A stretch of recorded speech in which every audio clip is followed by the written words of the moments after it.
Graças a Deus. A graça e a paz, irmãos. Amém. Louvado seja Deus. Eu quero ouvir um amém da alma livre, mas que é bem grata ao Senhor. A graça e a paz, irmãos. Amém. Amém. Graças a Deus. Abra aí sua Bíblia no Evangelho segundo escreveu João, o Evangelho do nosso Senhor Jesus Cristo, que segundo escreveu João, capítulo 4. Glória a Deus.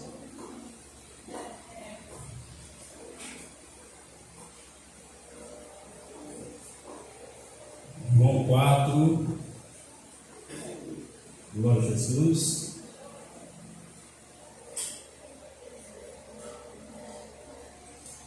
Todos encontraram João, Evangelho, segundo João escreveu, 4 e 19. Amém. Amém? Amém. Passamos a leitura. Disse-lhe a mulher: Senhor, vejo que és profeta.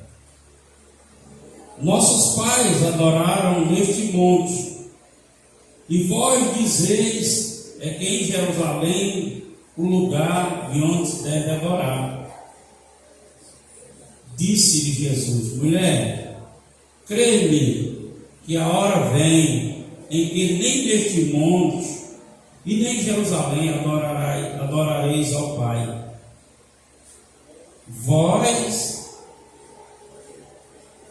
Vós adorais o que não sabeis, nós adoramos o que sabemos, porque a salvação vem dos judeus. Mas a hora vem, e agora é, em que os verdadeiros adoradores adorarão o Pai em espírito e em verdade, porque o Pai procura tais que assim o adorem. Deus é espírito, e importa que os que o adorem em espírito e em verdade. Graças a Deus. Aplauda Jesus, por favor. Glória a Deus. Poder sentar.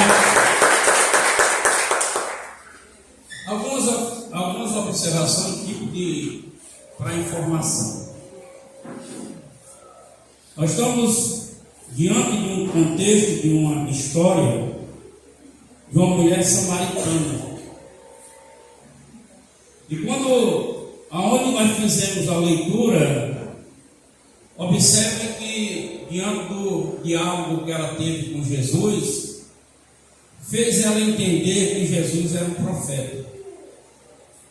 Diante do que Jesus falou, da história dela, então ela entendeu que ele era um profeta. Então, nesse encontro de Jesus com essa mulher, ela diz: vocês dizem que Jerusalém é um lugar que adora, mas Jesus não disse isso. Vocês perceberam que ela diz? Nossos pais adoraram neste monte, e dizeis que é em Jerusalém o lugar onde se deve adorar. Mas você percebe que na conversa Jesus não diz isso. Isso porque ela fez essa interpretação, porque Jesus era judeu e ela era samaritana. Como ela disse que os pais dela adoravam em Samaria, Jesus, como judeu, automaticamente dizia que o lugar era em Jerusalém. E dentro desse diálogo de Jesus com essa mulher, o Espírito nos revela para nós o que nós somos hoje, o que estamos fazendo aqui. Então Jesus diz a essa mulher: mulher, creia-me que a hora vem em que nesse monte, nem Jerusalém, adorareis ao Pai. Antes de entrar na mensagem, eu quero fazer essa introdução para a gente ficar ciente do que nós vamos estudar. Jesus estava falando de dois lugares que a crença levava a crer que era ali que Jesus estava, que Deus estava. Os samaritanos acreditavam que Deus estava lá em Samaria, no Monte Gerazim. E os judeus acreditavam que ele estava no outro monte, em Jerusalém. Isso nos dá a entender, irmãos, e desde já Jesus nos revela pelo Espírito, que muitas coisas que nós ouvimos de pregação do Evangelho, nada é mais do que crença, mas que não é a verdade de Deus. E nós podemos observar tantas coisas que é pregado como Evangelho, que não é Evangelho, é uma crença, mas que não é a verdade de Deus. Nós podemos levar pelo trato de costumes. Os costumes, a tradição e a cultura nas igrejas é uma crença, mas que não é a verdade de Deus. Não é aquilo que Deus tem por prioridade de verdade. Mas o homem atrela no sistema e prega como se fosse uma verdade. E nisso está um engano. E Deus me fez entender nesse texto por uma única razão. Eu tenho orado a Deus e pedido para que eu tenha cada dia mais compreensão do que é o Evangelho do nosso Senhor Jesus Cristo.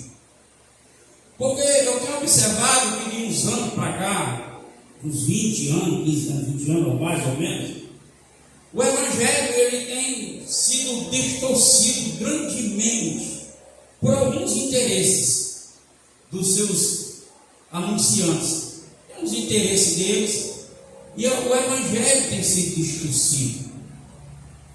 De forma que hoje a gente ouve a grande discórdia de interpretação acerca de doutrina, de teologia no meio evangélico. Porque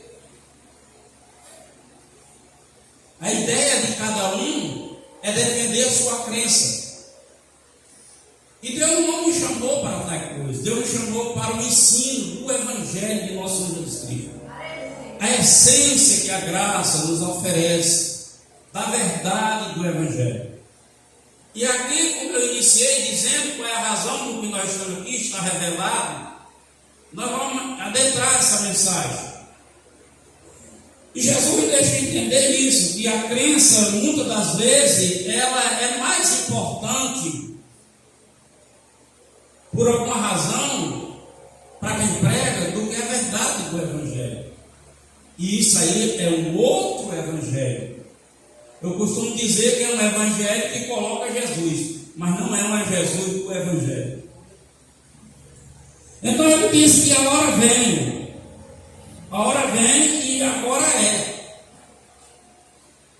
Jesus estava fazendo a revelação para nós, leitores, meditadores, que o Espírito nos revela. Ele não estava falando agora não estava falando de uma cronologia, mas ele estava falando do crono de Deus, o tempo de Deus.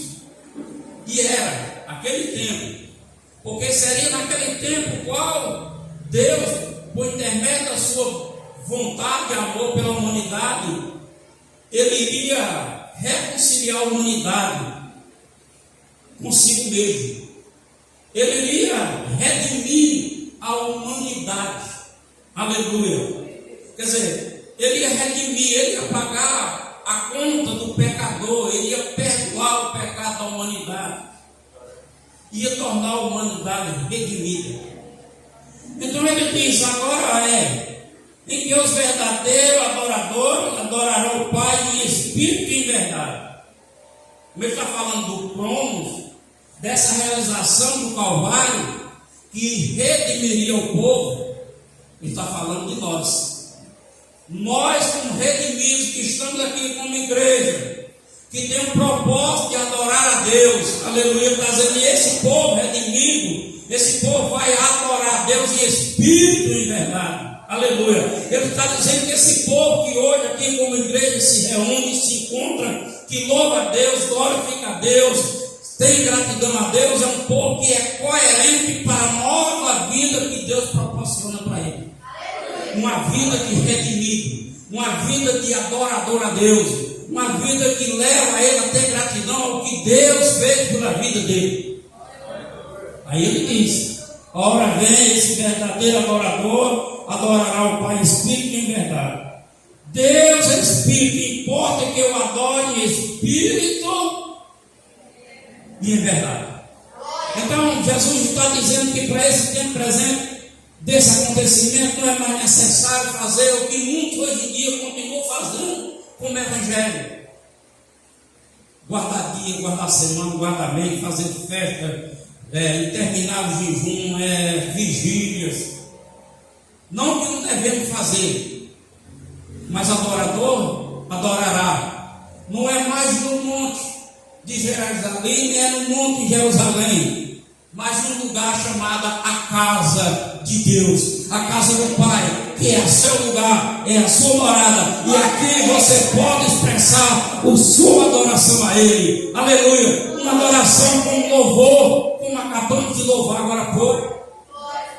E essa adoração com louvor redimido do Senhor, adoram, canta, e esse cântico é para nós.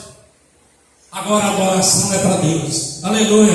Estou cantando aqui, você está ouvindo aí, está se alegrando aqui junto comigo. É para nós, mas a adoração é para Deus. Aleluia. Para que você possa entender o que Jesus falou nessa revelação, eu gostaria que você abrisse sua carta aí do Evangelho em Efésios, sua Bíblia, na carta de Paulo aos Efésios, capítulo 2, para você entender o que eu estou falando aqui com melhor clareza. Efésios capítulo 2, glória a Deus. Efésios capítulo 2, Paulo escreve a partir do versículo 18: porque por ele, ambos temos acesso ao Pai em um mesmo Espírito. Paulo define aqui o que é a vida do redimido hoje. Antes era uma cultura, antes era uma crença, era uma religião. Tinha que ir para o monte tal, tinha que fazer isso, fazer aquilo outro. Paulo agora diz, agora ambos. Ele está falando ambos, claro que ele está se referindo a judeu e a grego, a judeu e a samaritano. Mas quando ele diz ambos, ele estende, porque por ele ambos temos acesso ao Pai em um mesmo Espírito. Assim que já não sois estrangeiro, nem forasteiro, mas concidadão da família de Deus. Aleluia. Diga, aqui é a casa do Pai. Aqui também é a minha casa. Deus habita aqui. E eu venho para cá adorar Ele. Aleluia. Glória a Deus. E ele diz no versículo 20: edificado sobre o fundamento dos apóstolos, dos profetas, de que Jesus Cristo é o principal pedra da esquina. A igreja dos redimidos há fundamento. Ela é fundamentada. E o principal fundamento é a verdade. A igreja é a verdade. A verdade de Deus para a humanidade. Edificado sobre o fundamento dos apóstolos, dos profetas, de que Jesus Cristo é o principal pedra de esquina, na qual todo edifício, toda a igreja completa, conjunto, está sendo, na qual todo edifício é bem ajustado, cresce para o templo santo do Senhor. A igreja dos redimidos que adora, que louva, que tem gratidão, ela está num processo de crescimento, de andamento ao encontro do templo do Senhor, a morada eterna de Deus. Aleluia. E Paulo continua dizendo: no qual também vós juntamente sois edificados para a morada do Espírito, de Deus em Espírito. Aí, os redimidos do Senhor, como igreja que o adora, também está sendo preparado. Mas não está sendo preparado com algo humano. Aleluia. Está sendo preparado por algo espiritual. O próprio Deus está trabalhando na sua vida e na minha vida, para que como igreja você esteja edificado. Aleluia. para ser morada de Deus. Então observe que há um fundamento na nossa construção. E a nossa construção não é ser evangélico. A nossa construção não é aceitar Jesus. A nossa construção não é ter uma Bíblia. Não é apenas isso. É redimidos. Viver a nova vida. A nova vida que é proposta de adorador. E essa vida de adorador, ela é uma prática. E ela começa por a casa de Deus. Aleluia. A importância que tem você que está aqui. A importância de que tem Deus que está com você aqui. Aleluia. Começa um processo na nossa vida. Aleluia. Essa igreja que agradece, que louva. Não louva apenas cântico. Louva com testemunho. Aleluia. Não é apenas para dizer obrigado, Jesus. Não é apenas para confirmar dizendo aleluia, glória a Deus, aleluia. Se você entender bem o que Deus fez por você, o que Deus faz por você, o que Deus é por você, o que Deus tem para você, aleluia, você deveria reconhecer. E na hora do seu louvor, na hora da sua gratidão, dizer: oh meu Pai, muito obrigado, porque eu estava caminhando em caminho de perdição, eu andava em trevas, o Senhor me trouxe para a luz, eu era um condenado que ia para o inferno, o Senhor me trouxe para os caminhos e vou para o céu. Eu vivia perdido em trevas e o Senhor agora me fez luz, aleluia. Eu andava longe de Deus, da salvação neste mundo, agora eu sou salvo em Cristo Jesus e o teu Espírito habita em mim, aleluia. Muito obrigado, aleluia.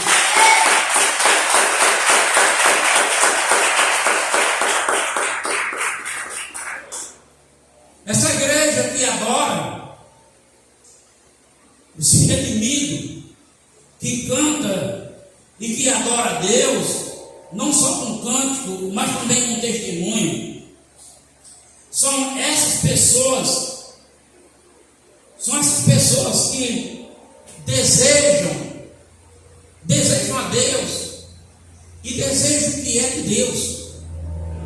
Portanto, meus amados irmãos, como igreja de Jesus Cristo, como membro desse corpo, aleluia, se na sua vida não há essa motivação para empenho, para as coisas de Deus, você precisa rever esse conceito. É preciso você rever o conceito que está acontecendo. Se a sua vida é uma vida que tudo tira você do foco daquilo que Deus chamou, que cada um de nós, Paulo escreve e diz: nós temos uma santa chamada, uma santa vocação. Se não há interesse na sua vida para aquilo que Deus, no qual o chamou, você precisa rever o conceito da sua vida. Eu estou dizendo isso com todo amor em Cristo, sem fazer nenhum julgamento nenhum de vocês, mas é porque tem um fundamento para que você possa viver e agradar a Deus. Você não é porque é evangélico, porque aceitou Jesus, que você tem uma eternidade garantida. A garantia vem pelo cumprimento da graça na sua vida.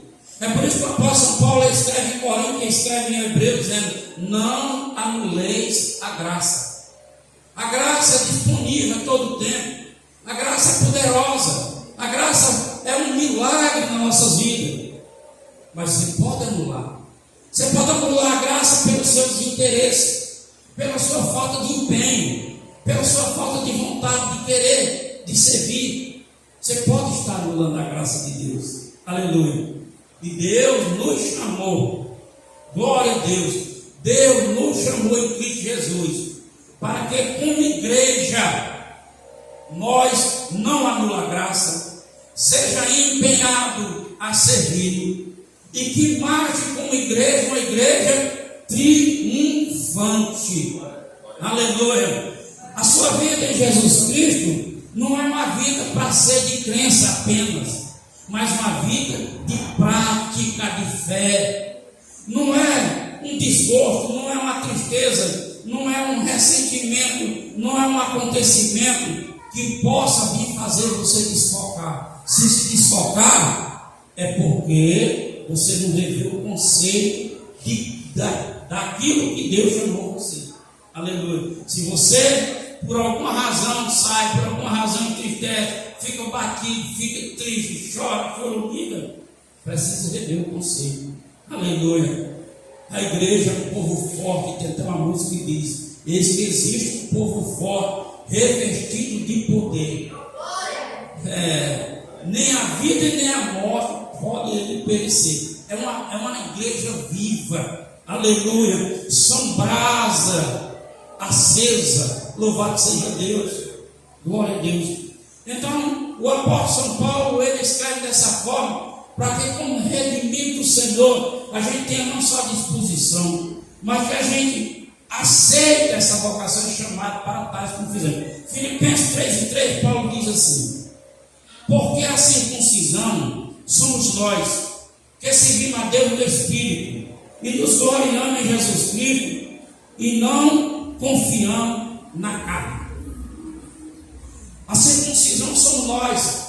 Paulo arremete, porque a história já vinha trazendo a circuncisão na carne. Uma circuncisão que era uma prática sobre a letra. Aleluia. Agora não, a nossa circuncisão é no coração. É uma circuncisão no coração para a prática ser pelo Espírito. Então a carne ela não pode dominar. A carne ela vem do sentimento. E o meu sentimento não pode dominar a minha fé, mas a minha fé dominar o meu sentimento e a minha carne. Aleluia. Aquilo que a carne sente são anúncios do que pode vir a acontecer se você não prevalecer na fé. Louvado seja o nome do Senhor. Então Paulo diz: porque a circuncisão somos nós que servimos a Deus em espírito. Jesus disse: o verdadeiro adorador adorarão o Pai em espírito e em verdade. De que é que está falando? Está falando de uma coerência. É preciso o cristão estar atento ao que diz, se é coerente ao que ele faz. Porque o cristão, ele aprendeu a linguagem, como o mundo aprendeu a linguagem evangélica. E os evangélicos ultimamente têm ensinado isso. Viver a fala, mas não vive o Espírito. O Espírito leva a ação do que você diz. Paulo diz: assim criei, assim falei. Assim falei, assim eu tive uma ação. Aleluia. Então, Paulo ele está dizendo que a circuncisão somos nós para servir a Deus em espírito e nos gloriar em Jesus Cristo, reconhecendo a obra que ele fez. Aleluia. Mal, doença, infortúnio, miséria, desgraça sempre existiu e sempre existirá na raça humana. Sempre existiu e sempre existirá. Porém, os redimidos do Senhor, o qual foi comprado pelo sangue de Jesus, ele vai gloriar-se em Jesus. Aleluia. Ele não deixa se levar pelo que ele sente, pelo que ele vive, porque ele está passando. Ele se gloria em Jesus. Ele sempre tem um louvor a Deus. Aleluia. Hoje eu não estou bem, mas ontem eu estive muito bem. Hoje eu não estou bem, mas amanhã Deus proverá uma saúde perfeita para mim. Ontem eu não estive bem financeiramente, mas hoje ainda não estou, mas eu creio que Deus vai mudar. A porta, você vai glorificar Jesus Cristo. A porta está aberta. Ele diz que a porta está aberta. Aleluia. A porta está aberta porque guardar o meu nome. Aleluia. Então é preciso a igreja despertar para, com o redimido do Senhor, aprender a adorar a Deus, a louvar a Deus e a testemunhar. Aleluia. Mais uma vez, eu digo à igreja: testemunhe. Não leve o que você conquista, o que você defende, com de você mesmo, mas de Deus. Vem no caminho, leva um susto. O Senhor me segurou. Não, se eu não fosse tão piloto, E às vezes a gente é piloto, mas cai. Então, na hora que não cai, atribua a Deus. A igreja precisa testemunhar. Eu sei de várias coisas que acontecem na vida de vocês que Deus deu como bênção. Mas até aqui, quando eu abro a oportunidade para testemunhar, uns não vêm. E você imagina quem é que está gostando disso? Quem é que gosta de você não declarar a vitória de Deus na sua vida? Você pode imaginar quem é que gosta disso? Preciso dizer? Mas eu vou dizer. Quem vai gostar de você não testemunhar o que Deus tem feito na sua vida e você não quer glorificar a Deus é o diabo. O diabo. E essa semente fica plantada, viu? Uma semente plantada que mais cedo ou mais tarde ele vai colher. Ele vai vir com a foicinha ceifar, porque você não declarou de quem é a obra. Fique esperto nisso. Depois não venha dizer, mas vale o que foi que aconteceu, não deu certo, que já tudo indo bem, de repente desandou. O diabo pegou a semente, de agora eu vou passar força.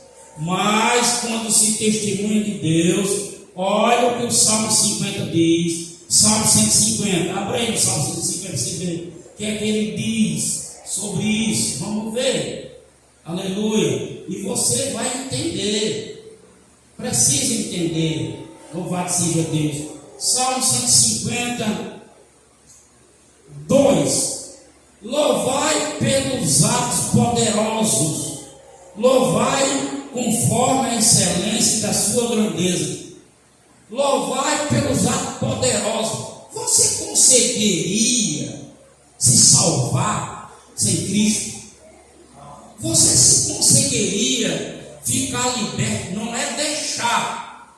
Não estou falando de deixar, porque muito deixa. Você conseguiria ficar liberto se Deus não fizesse essa libertação na sua vida? Aleluia. Você seria capaz de fazer um milagre a você mesmo? Aleluia. Não. Então louvai pelos atos poderosos. Louvai a Deus pelos seus atos poderosos, conforme a excelência da sua grandeza. Claro que a Bíblia diz que para Deus nada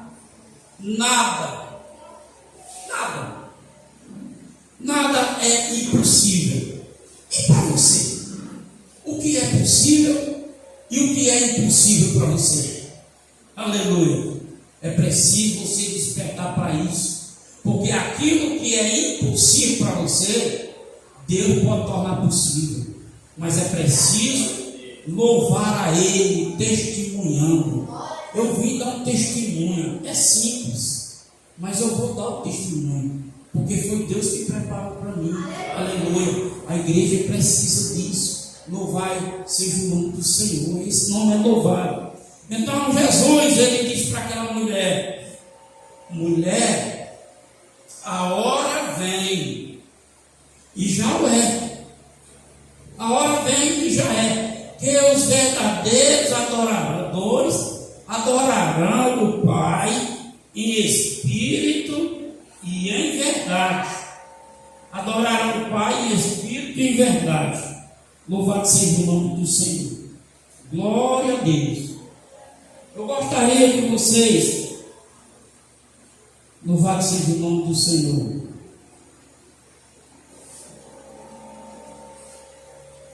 deixa eu ver se eu encontro aqui. Não encontrei. Espera aí que eu digo já, porque eu quero que vocês abram. Glória a Deus. Aleluia.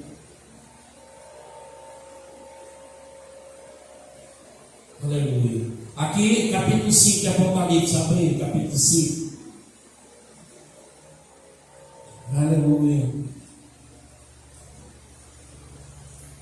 Versículo 11, diz assim: olhei e vi a revelação de João, que Jesus dá João. Olhei e ouvi uma voz de muitos anjos ao redor do trono, e os animais dos anciões, e era o número deles, milhões e milhares, que com voz dizia: digno é o Cordeiro, que foi morto, de receber poder e riqueza, sabedoria, honra e glória e ação. E ouvi toda criatura que está no céu, na terra e debaixo da terra, e que está no mar, e todas as coisas que nele há, dizendo: ao que está sentado sobre o trono, ao Cordeiro, seja todas as ações de graça, honra e glória, poder para tudo sempre. Aqui está a canção para os vencedores, irmão, que chegará no céu. Cantará isso para Jesus, aleluia, com uma maior gratidão que você pode ter de Deus em Cristo Jesus, essa salvação. A salvação é algo muito precioso, e somente pelo Evangelho nós teremos essa salvação. Não há salvação fora do Evangelho, não há salvação fora da igreja. Pode quem quiser dizer, pode quem quiser não acreditar, isso não vai interferir na operação de Deus. Se não acredita, não quer, não tem problema, não vai mudar nada, porque assim é e assim será, e assim acontecerá. Louvado seja o nome do Senhor. A Deus seja a honra, a glória e o louvor. O Evangelho eterno de Deus, que é Salvador na raça humana, um Evangelho que fala as verdades, principalmente dessa nova aliança, que condiz e consiga levar o homem a viver próximo de Deus. É a criatura e o Criador andando juntos, isso é maravilhoso. Eu todo dia agradeço a Deus quando eu olho para o meu passado, quando eu olho e imagino como eu vivi, e hoje eu olho e vejo como eu vivo, aleluia. Tem meus trabalhos, tem minhas lutas, tem minhas dificuldades, mas a minha alma deleita no Senhor, a minha alma descansa no Senhor, a minha alma tem uma certeza: Jesus é o meu sacerdote eterno. A minha alma tem certeza que Ele é a âncora da minha salvação. Então eu não tenho por que me preocupar em sentido a salvação. E aqui tudo é por o que está escrito nesse Evangelho. Que Deus em Cristo nos abençoe e nos dê graça para permanecer como igreja do Senhor, como redimidos, que possam cantar e viver a vida do Senhor. Amém? Aplauda Jesus com igreja.